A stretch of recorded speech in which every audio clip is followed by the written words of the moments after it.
ఉన్నన్నాళ్ళు అన్ని చోట్లకి వెడతారు.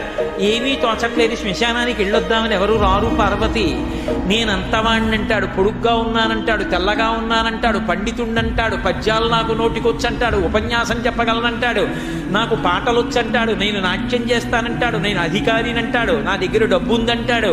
ఇన్ని ఉన్నాయనుకున్న వాడిలోంచి ఊపిరి బయటికి వెళ్ళిపోయిన తరువాత వాడిని తీసుకెళ్లి 4 కొత్త కర్రల మీద పడుకోబెట్టి చాప చుట్టి తాడు కట్టి పైన నూలుబట్ట కప్పి తీసుకొచ్చి అన్నీ తీసేసి కర్రల మీద పడుకోబెట్టి కాల్చేస్తుంటే జీవుడు లేచి నిలబడి పుర్రె పగిలిపోయిన తరువాత కన్న కొడుకు కూడా స్నానం చేసి వెళ్ళిపోతుంటే చీకటి పడిపోయాక అయ్య బాబోయ్ చుట్టూ ఉగ్రభూతాలు, నా వాళ్ళన్న వాళ్ళు లేరు, వీళ్ళని నమ్ముకున్నాను, ఒక్కడు లేడని ఏడుస్తుంటే నేనున్నాను రా అని చెప్పడానికి నేను కూడా లేకపోతే చచ్చిన వాడు 1000 మాటలు చచ్చిపోతాడని అక్కడ ఉన్నాను పార్వతి, నా కర్మకాలక్కడ లేనన్నాడు.